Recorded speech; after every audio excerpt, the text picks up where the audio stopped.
Hello, Americans. This is Orson Welles. A year ago, I stood before this same CBS microphone in this same studio and said goodbye to you for the Mercury. Here was our farewell. It is important for the peoples of this hemisphere to get better acquainted, and the Mercury has been given the job of helping out with the introduction. Tomorrow, we leave for South America. That was a year ago. Since then, we've made motion pictures in Brazil and Mexico and visited all the American republics, gathering material and writing the scripts for these broadcasts. Now it's time to say goodbye again. We're going on with the job. The Mercury is still working for the coordinator of Inter-American Affairs. Movies and plays, and later we hope more radio. We're going to go on trying to help out with the introduction. Senor and Senora America, we want you to shake hands with Mr. and Mrs. America. Stories and music, poetry and jokes. All the mediums we can work in, all the languages we know, are obediently yours in the service of a big idea called Pan-Americanism. Big idea and also a big word. I wish it weren't. It ought to be just as easy to say Pan-Americanism as it is to understand it. My own contact with Pan-Americanism began with a delicately filigreed souvenir spoon from the Pan American Exposition, clearly labeled sterling silver. At the inquisitive age of 7, I found this tiny spoon among my grandmother's jealously guarded treasures in the old glass reliquary in the living room, along with a dance program which, curiously enough, did not have my grandfather's name in it, and the prescription for an asthma remedy. Orson, are you meddling in my things again? Even as a child, I recognized the merit of diversion as a method of defense. So I promptly asked, "What does Pan-Americanism mean, Grandma?" As far as I'd been able to figure it out from the engraved map in the bowl of the spoon, the narrow strip of Central America must be the handle to some fantastic two-headed frying pan. Your grandfather's idea of a wedding anniversary was always to traipse off to an exposition. Patiently or stubbornly, perhaps, I asked again, "But what does Pan-American mean, Grandma?" She seemed puzzled as she looked at me through the upper half of her glasses. Pan-American means the Monroe Doctrine or something. Something to do with us and those people down Panama way, I suppose. They showed off a display of how they make blankets down there. And as nice colors as I ever did see. A little incomplete, perhaps, but somehow it made me feel friendly toward those people down Panama way. Their bright colors. I learned only a little more of our southern neighbors in school. Brazil. The area of Brazil is 3,285,316 square miles. The republic has a population of 40,272,650. In school, I learned that the people to the south of us included many races. Portuguese, Italian, Spanish, German, Russian, Negro, Indian, and some Irish. They're much like our own classroom. Miranda? Fantasy? Present. Garcia? O'Leary? Present. Smith? Present. Wells? Present and so forth. We will all face the flag. I pledge allegiance to the flag of the United States of America and to the republic for which it stands, one nation, indivisible, with liberty and justice for all.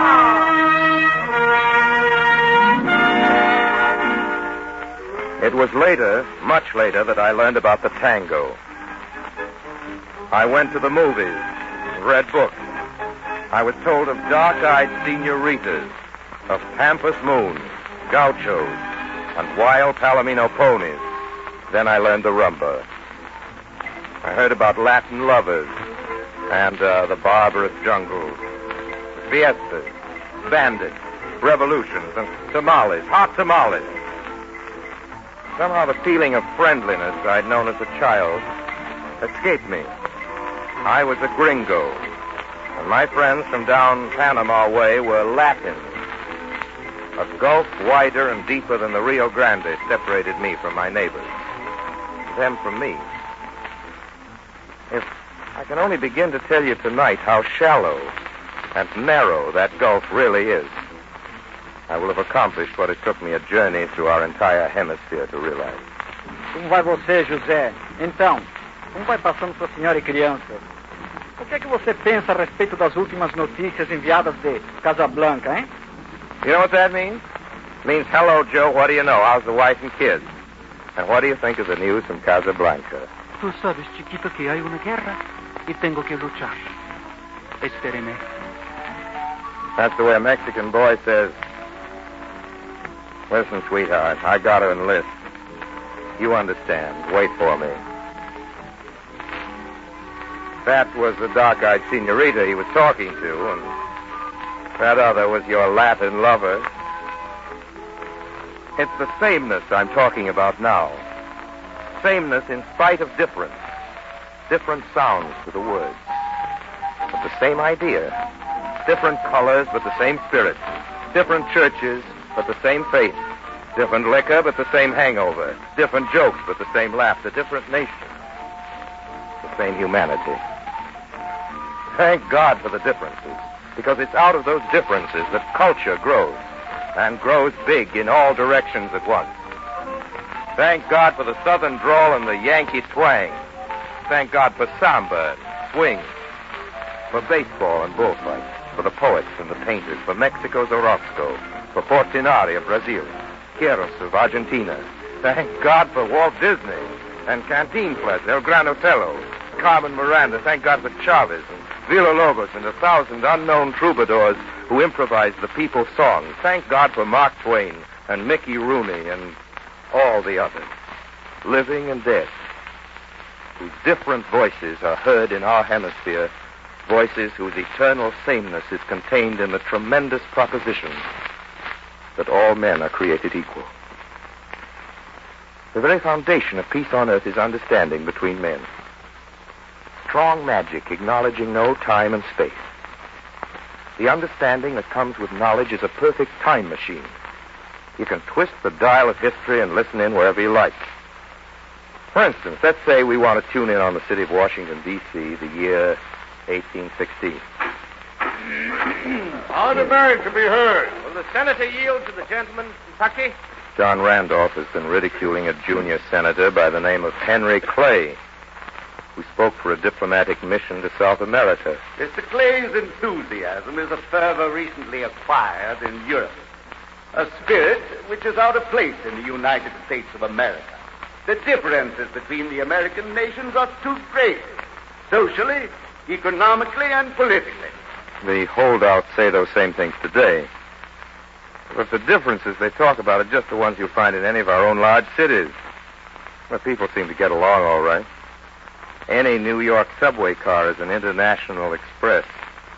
No one's really killed in the rush. Pan-Americanism is an unnatural movement. Mr. President. I recognize Senator Sharp of Kentucky. Mr. President, I wonder how many colleagues can be the spectators of a struggle for liberty and independence by any portion of the human family and feel indifferent of the result. Will the senator yield? The senator will gladly yield to Henry Clay. Thank you, Mr. Sharp. Mr. President, it was the doctrine of kings, but man was too ignorant to govern himself. It was the doctrine of kings that man was too ignorant to govern himself. Bolivar speaking. Simon Bolivar, in South America, the liberator. He stands framed against the clean, cold sky as he reads to his men. It was the doctrine of kings that man was too ignorant to govern himself. I maintain that an oppressed people are authorized whenever they can to rise and break their fetters. Those are the words I bring you from a senator of the United States Congress, Henry Clay. The wind blew across the mountains with the sound of Spanish cannon. and snapped the black streamer which flew from Bolivar's lance. The men shifted their weight, watching the emblem on the streamer, a skull and bones, with the words of Patrick Henry, liberty or death. My friends, these words from our neighbor to the north give final assurance that we do not fight in vain. America, already I see it serve as a bond, as center, as emporium to the human family. May God grant that we may install a Congress here to study the high interest of peace and war with the other nations of the world.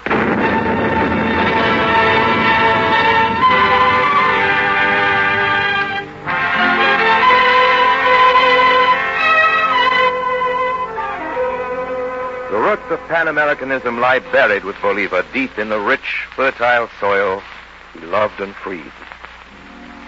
Let's turn the dial of history again, past the failure of Bolivar's assembly at Panama, 1826, past the narrow national errors and misinterpretations of the Monroe Doctrine. Let's tune in on the most spectacular year, 1889, Washington, D.C.,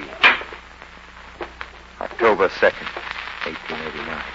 I call to order the first Pan-American Conference. The scope and objective of this conference is consultative and rudimentary only. The conference will be wholly without power to... And so it began, this Pan-American partnership, weak, uncertain, a newborn infant. And across the sea in Austria, in the same year of our Lord, 1889...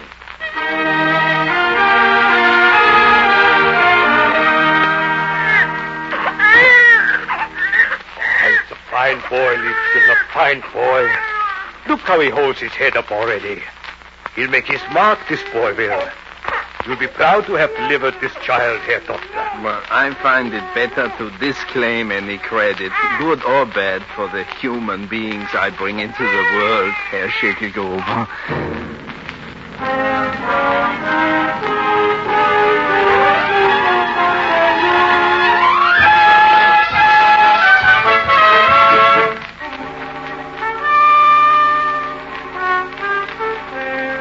1889. The birth date of two infants who were to grow into mortal enemies, Pan-Americanism and Adolf Hitler, née Schickelgruber. History indulges such contradictions. Take, for example, another year, 1933. Now we're in a small clay hut somewhere in South America. Jose tries to tune his new radio while his wife prepares food against the return of their son, who helps build radios in the new radio factory. For such a price, it's a fine new radio. I'm listening to the inaugural address of the 32nd President of the United States, Franklin Delano Roosevelt. In the field of world policy, I would dedicate this nation to the policy of the good neighbor. Good evening, Father. Quiet, quiet. The neighbor who resolutely respects himself, and because he does so, respects the rights of others. The neighbor who respects his obligations and respects the sanctity of his agreement in and with a world of neighbors. And in answer to the public of the Jew Franklin Roosevelt, I quote the words of Germany's new leader.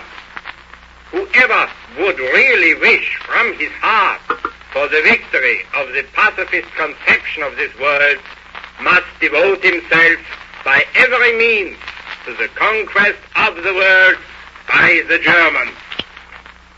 Warren, there is something strange about this radio. Oh, no, they're all like that. Senor Schmidt at the factory told us it's because we're closer to Germany.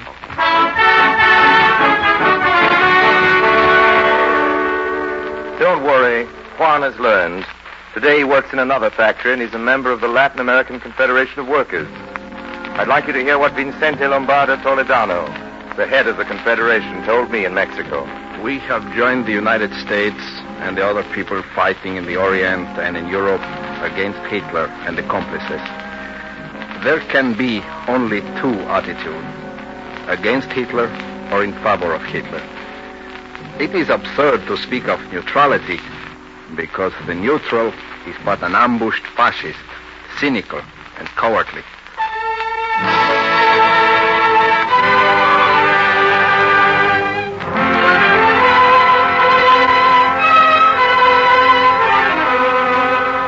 Today, the peoples of two great continents are fighting shoulder to shoulder.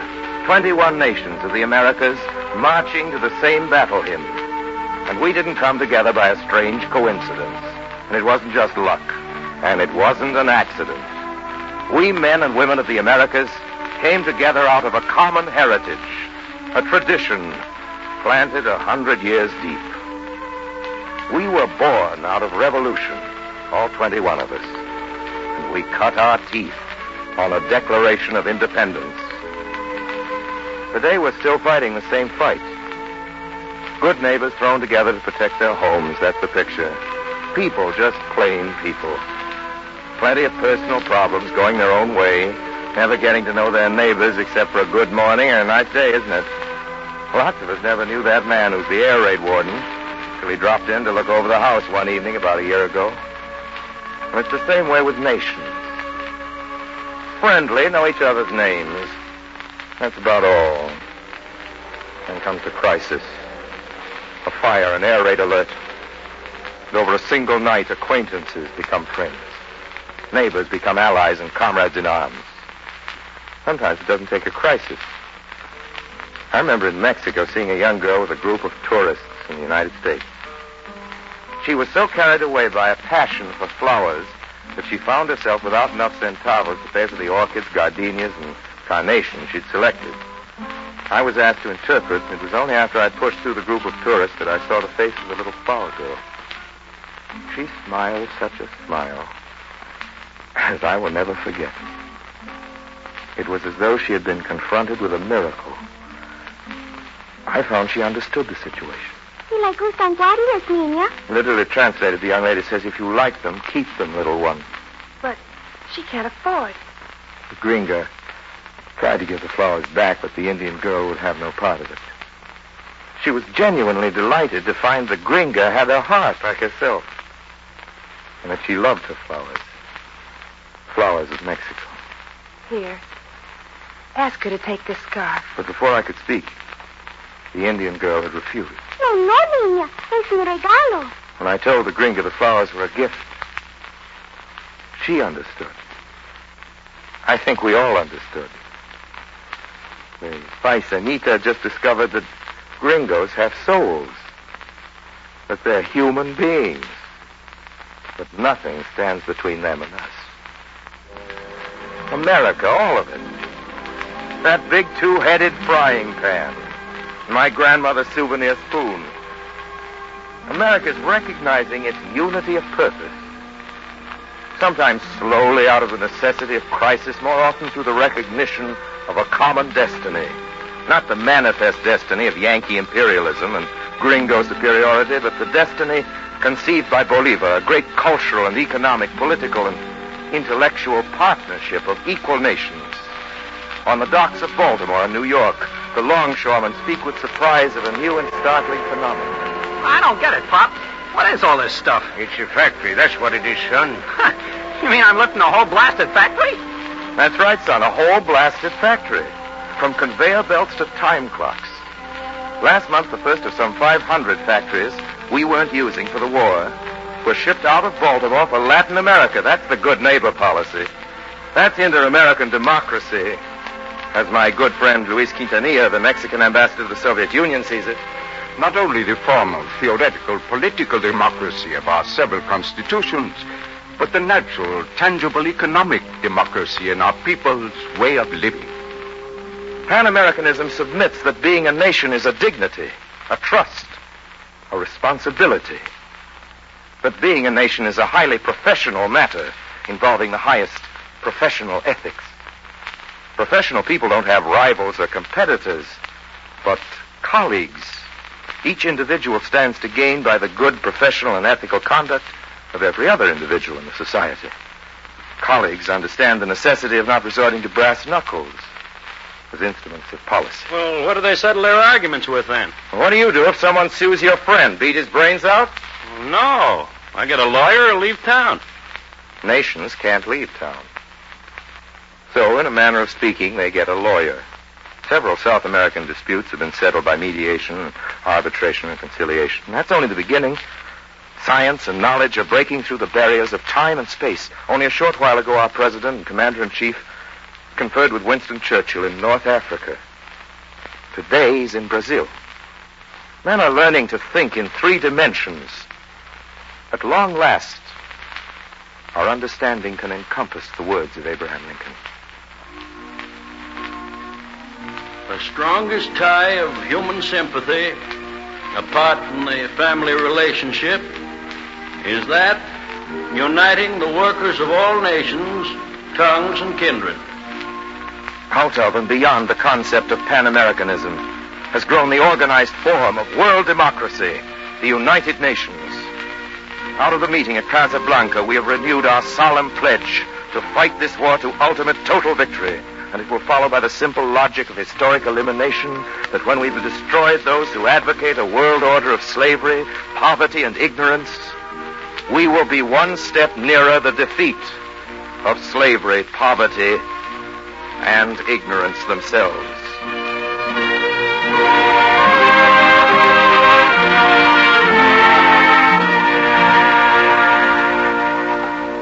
Over the Americas, over the continents and waters of the Western world, watches a spirit. I will not go back. Out of the mists of time, the spirit came. In the beginning, there was universal ooze, and monsters roamed the uncertain earth. Incredible reptiles haunted the world, and there was no man. Then they died. Great reptiles had their dim, their mighty day, and died. Then came the jungles. I was a foul and hairy thing, monstrous and witless life, till something happened. I lifted myself on my knuckles, brute that I was, trying to stand, lifting myself on my wrists, pushing myself up on my knuckles. And this took 1,000,000 years or more. But I stood up. I stood. And I walked erect. The world was hostile. The jungle was close at the back of the creature that dared to be more than creature. The jungle stood ready to take back its own. I will not go back.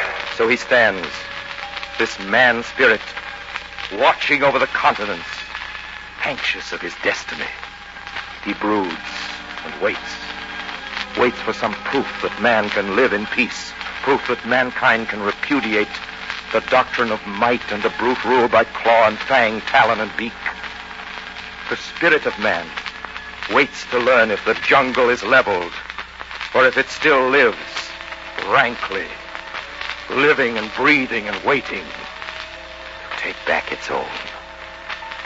Man may stand and look at the sun, or he may squat on his haunches again and howl at the moon.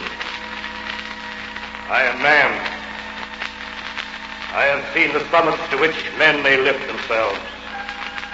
I have survived Babylon, Nineveh, and Tyre. I have survived the flooding Nile and the rising and the falling of the continents. My flint and my bronze and my bones are scattered over the world throughout time.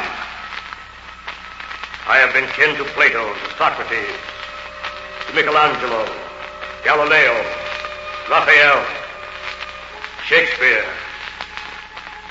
Confucius has taught his simple art of goodness.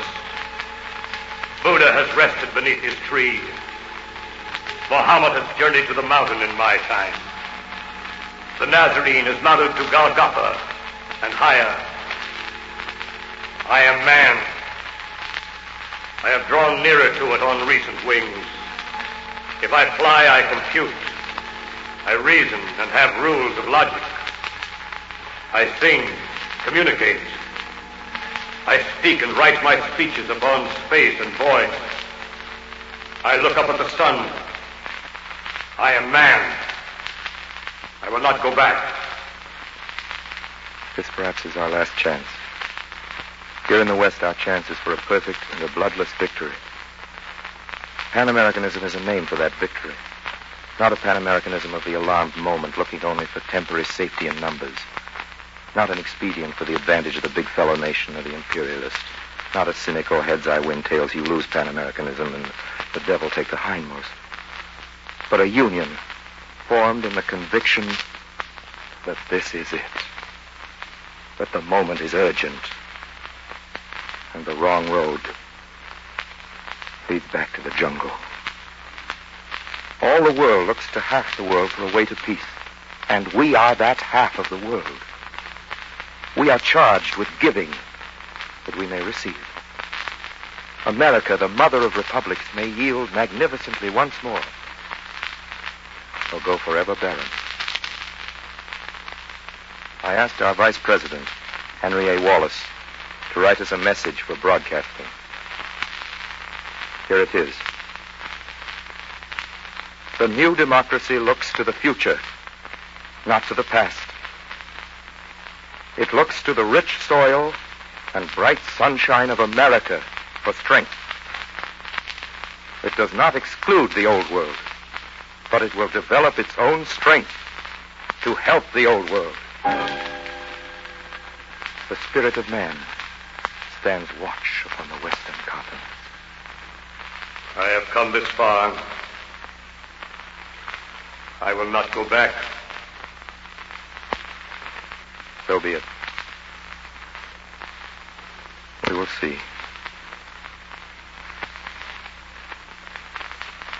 And now, ladies and gentlemen, our time's up.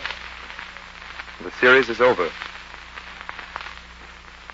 The Mercury Theater and the Office of the Coordinator of Inter-American Affairs extends sincerest thanks to the Columbia Broadcasting System for making these programs possible.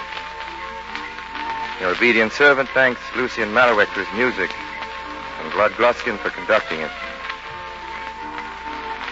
Finally, he'd like to thank you for listening and for the interest you've shown in what we've had to talk about. We very much hope to be able to come back to the air again soon. Until then, we remain, as always, obediently yours. Hasta luego, hasta luego. Good night, Americans.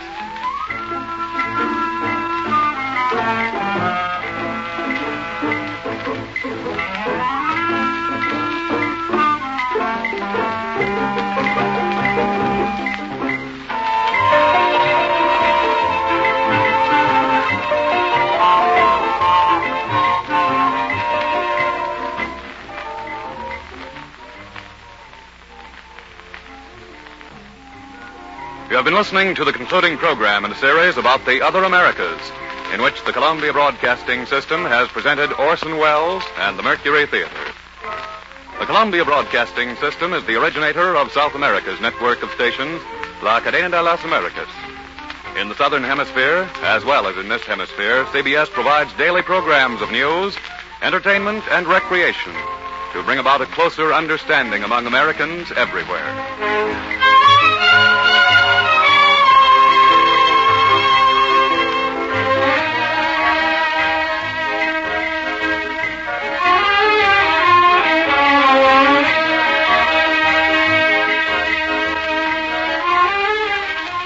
This is the Columbia Broadcasting System.